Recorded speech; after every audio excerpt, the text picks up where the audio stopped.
ईश्वर भक्तों के प्रेम वश प्रकट होते हैं और फिर अंतर ध्यान हो जाते हैं उनके कष्टों को दूर करके, वरदान देके, आशीर्वाद देके। वास्तव में ईश्वर का अवतार होते ही नहीं, स्पष्ट गोस्वामी तुलसीदास जी लिखते हैं।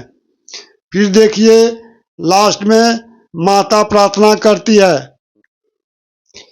माता पुनि बोली सोमति डोली, माता पुनि बोली सोमति डोली, तजाओ तात रूपा, कीजे शिशु लीला अति प्रिय सुईला, यह सुख परम अनूपा, सुनि बचन सुजाना रोदन ठाना, होई बालक सुर गोपा, यह चरित जगावई हरि पद पावई, तेन पराहि भव को पा। हरिओम तत्सत। जब चतुर्भुज रूप में प्रकट हुए भगवान मर्यादा पुरुषोत्तम राम, तब माता प्रार्थना की, हे प्रभु आप इस रूप को त्यागिए और बच्चा का रूप धारण कीजिए। यह सुनकर प्रभु ने क्या किए, सुनी बचन सुजाना रोदन ठाना, होय बालक सुरभूपा, बालक का रूप बना लिया अपने आप, प्रकट हो गए बालक के रूप में। वो कौशल्या माता के गर्भ से अवतार लिए ही नहीं, प्रकट हुए। देखिए वास्तव में ईश्वर का कोई अवतार होता ही नहीं, ईश्वर प्रकट होते हैं, माया का अवतार होता है। भगवान बुद्ध के उपदेश को बेकार करने के लिए ईश्वर का अवतारवाद ये पंडितों का रचा हुआ षड्यंत्र है।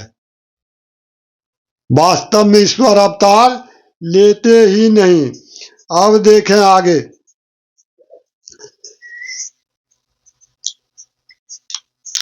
मनुष्य में जड़ चेतन और जगत की सत्ता का ज्ञान नहीं है, जिसके कारण उन्हें उसके मन की माया उन्हें भ्रमित कर रही है। ईश्वर ने कलिग का अवतार धारण करके कलिंग देश के राजा का वध किया। यह धारणा भी भ्रामक है, क्योंकि छल प्रपंच जोर जबरदस्ती करना, हत्या करना, किसी को धोखे में रखकर उसका आचरण खराब करना, यह सारे कार्य ईश्वर के नहीं बल्कि किसी मायावी विवेक शून्य वाले का ही कार्य है।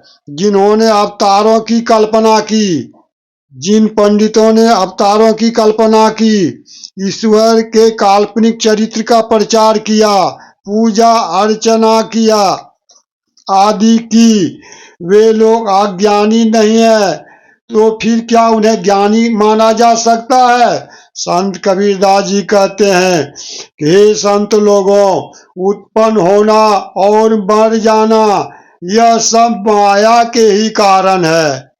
इस संसार में जन्म लेना और फिर मर जाना ये सब माया के कारण ही है। अवतार आदि तो कल्पना मात्र है, वास्तव में अवतार तो होते ही नहीं ईश्वर का। यह इस जगत में जो भी कुछ होता है वे सब माया जनित ही है। इस संसार में जो कुछ भी होता है वो सब माया जनित ही है, इसलिए वास्तव में अवतार तो होते नहीं। इस जगत में जो कुछ भी होता है वो सब माया जनित है, माया का ही खेल है। हरिओम तत्सत।